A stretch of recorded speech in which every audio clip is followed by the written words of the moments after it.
Järgmisena astub teie ette Kadi. Kadil on raske teema.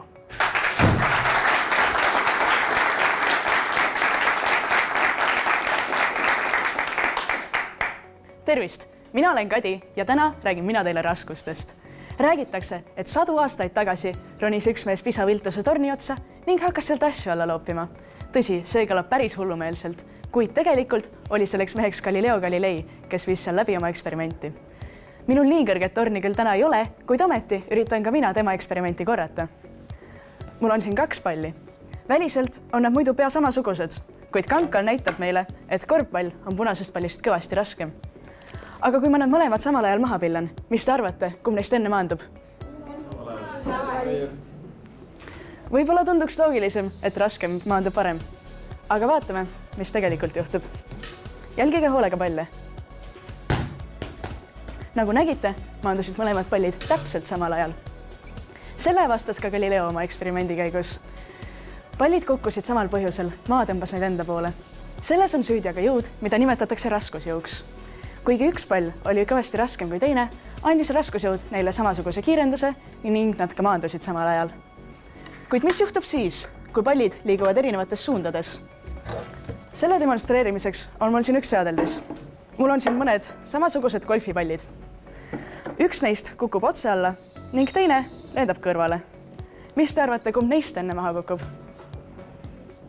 Kumb neist enne maandub? Tõepoolest, tundub loogiline, et enne maandub see, mis lendab otse. Tal on ju palju lühem vahemaa läbida. Aga vaatame.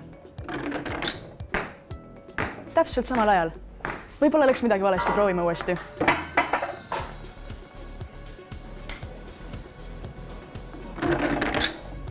Taaskord täpselt samal ajal. Ja midagi ei läinud valesti. Ka selles, et need pallid samal ajal kukuvad, on süüdi raskusjõud. Ühel pallil oli kokku küll kõvasti pikem teekond kui teisel, kuid raskusjõud tõmbas neid maa poole ikka sama kiiresti, mistõttu nad ka samal ajal maandusid. Aga kas kellelgi võib ka päris elus millestki sellisest tegelikult kasu olla? Aga loomulikult, näete, seal ripub üks ahv. See ahv on aga väga haige, kuid selle jaoks, et ta terveks ravida, on vaja ta esmalt alla tuua, kätte saada, et ta loomaarsti juurde viia. Selle jaoks on ta vaja aga noolega uinutada. Aga nüüd tekib küsimus. Ahvid nimelt on väga kavalad ning kuna keegi ei taha, et midagi nende pihta lastaks, laseb ta oksast lahti sel samal hetkel, kui nool lendu läheb. Aga kas ma siis peaksin sihtima ahvi alla, kuna ahvi kukub? Tegelikult mitte. Nimelt, teades füüsikat, sihin ma otse ahvi suunas. Seekord jäi puudu küll sihtimisosavusest, kuid füüsikaliselt oleks see pidanud töötama ning ahv oleks pidanud pihta saama. Seda täpselt nendel põhjustel, millest ma teile täna rääkisin. Nimelt, raskusjõu tõttu langes ka ahvi suunas sihitud kuul täpselt sama palju kui ahv ise.